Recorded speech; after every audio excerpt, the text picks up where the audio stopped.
Hi there, hope you're having a good day. Welcome back to another video. Here's a 2024 edition of basketball shoes that you should avoid buying. So I've been doing this once a year pretty much. And just to clarify, everything depends on your foot shape, playing style, body type. I think it's always the most important to talk about why you shouldn't get these and which types of players should not get them. But it's always going to be controversial. So let me know if you agree or disagree. Also, feel free to share your experience with any of them down in the comments so we can have a bigger perspective. Like last year, 2 years ago, it was the LeBron 19 and the first GT Jump that I thought were too much. I thought both of those require a lot from the person, that it's just not a good purchase for the average consumer like myself, especially given their prices. Last year, I thought the Trae Young 2 and Jordan 37 were just... Anyways, real quick, to give you a reference, here's a little bit about myself.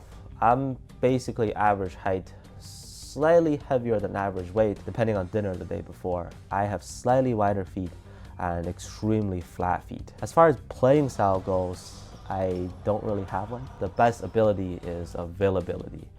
I don't remember the last time I got injured playing basketball.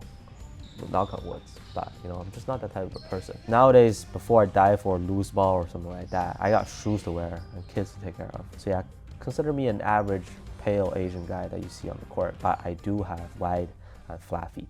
All right, that was completely off topic. I meant to say that for any shoe, there's gonna be a certain group of people that can really enjoy it, but still don't get these 5 shoes. The first shoe on this list is the Jordan Zion 3. Yeah, I mean, here the controversy might have started. I personally didn't find anything to like on the Zion 3, and I was expecting it to be a Kobe-like top-tier performer before getting them. Very disappointed because the traction didn't work. I was having problems with the translucent outsole, not just on dusty courts. Even on a fairly clean court, the grip was hit or miss, pretty inconsistent.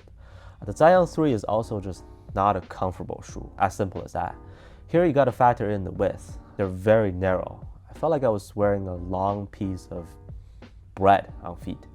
I had some pinching around the edges of the forefoot, and that discomfort did not go away over time. Cushion, like the drop-in midsole, was actually nice, but it's not like the overall experience was balanced off or anything. Ankle support is basically non-existent. That's a lot of low-top shoes these days. However, the material is kind of in an awkward position. It's soft, but not smooth or cozy. It's not too thick, but also not breathable enough. They are a great looking shoe to me. The all pink colorway turned out really nice in hand, and I was itching to even get it, but the performance is just not quite there. Even if you have narrow feet, at roughly around the same price, I think the KD 16, for example, is a much better option. I saw both shoes going on sale for as low as 80 to 90 bucks on some colorways. So for this year's versions, I wouldn't take the Zions over the KDs in any aspect really. Now there is a new version of this shoe that just came out with a strap on it. I don't know if that changes or improves anything. On paper it does, but I'm still deciding if I should get a pair. If you want to see it, or if you got a pair of those, please let me know. Also, one more thing about the Zion 3, some shoes that have certain weaknesses, sometimes you can fix it by using a heel cushion pad or swapping out the insoles, but the insoles were pretty much the only good thing on the Zion 3, the drop-in midsole that is. So it's the outer shell of the shoe that didn't work. Unfortunately, that's not something that you and I can fix or improve if you experience similar problems to begin with. Second shoe to avoid buying. Now with this one, my experience has also not changed, and it's a very split experience. And that is the Skechers basketball shoes, SKX Resagrip. I said split experience because on one side, comfort is amazing. I could give it a 9 out of 10 or even higher in terms of pure comfort on feet. But on the other hand, traction was terrible. I was sliding quite a lot on a dusty court. No grip, no squeak, and it wasn't like the traction started breaking in to get better. I don't have a solution when it comes to that traction issue, but you can bring them outside. With Goodyear rubber on the outsole, durability is fine, so you don't have to worry too much about the shoes wearing down quickly or not holding up. But then again, I think the price tag is nasty. 150 bucks in the US, but here they go for 230 Canadian dollars retail. I just can't think of any reason to justify the purchase, unless it's on sale. Sorry, but that's just how it is. Especially if you're a fast and shifty player and you need great traction, nah. Their other basketball shoe, the SKX Float, traction is actually much better, but it's also a lot heavier and chunkier. The new low top version, I do like it a lot more than the high top, so I'll give them credit for that. Yeah, with the Skechers, the Resagrip for outdoor use and great comfort, sure. If you want elite traction, this is not even close. Believe it or not, we're coming back to Jordan brand. I still managed to have a good time playing in them, but objectively speaking, this is just not a good shoe. That is the Jordan 1 Take 5. 1 Take 3 and 4, super lightweight, very waifu friendly, minimal and breathable. Good traction also. 5, like, what happened to it? So ventilation took a huge blow. This shoe is not nearly as flexible, and for fast and shifty players, your movements are not going to feel fluid in these. I appreciate the fact that they still have a fairly wide base. I mean, Russ has always had his shoe being very spacious, and traction is decent to say the least. I just think it's a weird shoe. It almost feels like one of those Nike SB shoes that I forgot the name of, with the way they stuff your feet on the inside. And to be honest, we can call this one a brick. But I did see a pair going for like $58 or something, almost half price. Still worth considering. Like if you told me that you got a pair for 50 bucks, I actually think that's a solid purchase. Shoe number 4, I'll make it quick with this one, the Nike Cosmic Unity 3. Like if you go to a Nike clearance store, like I've been to one in both the US and Canada in the past week, the shelves are flooded with these. And they have some Cosmic Unity 1s and 2s also. Cosmic Unity 3 does not look like a basketball shoe, does not feel or perform like one either. Cushion kind of sucks, basically a brick on feet. The fact that they made it a drop-in midsole setup, but gave us some worse than average foam is hilarious. Traction is alright, and I once again think you can have good use of it on an outdoor court, given the durability of the outsole and how sturdy the upper is. But otherwise, I mean, even for casual wear, I could just buy an Air Max 97 or whatever these remind you of. But if it's for a great deal, by all means, go for it. I saw the first Cosmic Unities going for $29. Okay, next up, this last one is still a great shoe overall, in my opinion. One of my top 10 best performers from last year. So why did they show up here? Let me explain. I want to talk about the Puma All Pro Nitro.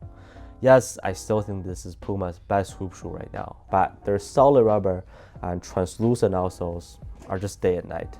Completely different experiences. Now, I know this is not just me. I've seen a lot of you guys saying in the comments, how come the solid rubber outsole is so bad on a dusty court? Or you've reported having a fantastic experience playing in the school PE, the one that has a translucent outsole. Here, my experiences are very similar to yours. Translucent outsole, top tier traction. Works perfectly fine on dusty courts. Solid rubber outsole, no squeak, no consistency, and the way it grips, it's just not nearly as good. For that type of deficiency, I mean, it's not the first time on a Puma hoop shoe that the translucent outsole outperforms the solid rubber outsole by far. That was also the case with the MB1, 2, and 3. It's just unfortunate because this Gremlins collab, the Porsche collab, the Mac McClung colorway he wore in the dunk contest, they all look amazing.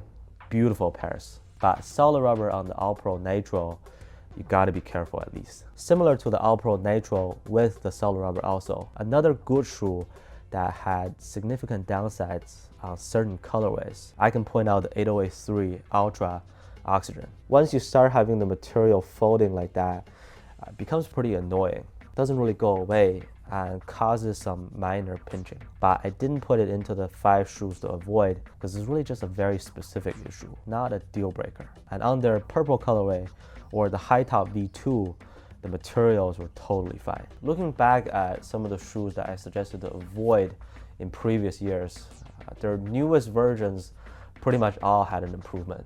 The Jordan 38 had an upgrade with the materials, and they really stepped it up comfort-wise. This applies to both the regular and low top.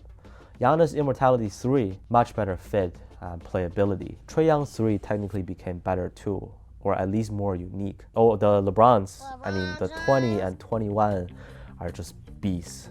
a whole different story if you compare them to the 19. So those are the 5 shoes to avoid buying as of now.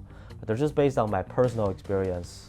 My opinion can be biased, can be wrong, but I can guarantee you that it's honest. I hope they send pairs over still. If you and I have a similar build or preference when it comes to your choice of shoes on court, that probably makes more sense. Zion 3 has been the major disappointment for me. Those Skechers are super comfy, but simply do not grip. One Take 5 was just hella weird. Cosmic Unity 3, no comment. And the other 2 good performers, just try to avoid those specific colorways, or at least keep in mind that you might encounter those issues. Again, tell us how you feel. Am I tripping? Do you still love me? I always love you for watching, hoping for likewise. Appreciate you sticking till the end, and I'll catch you soon on the next one.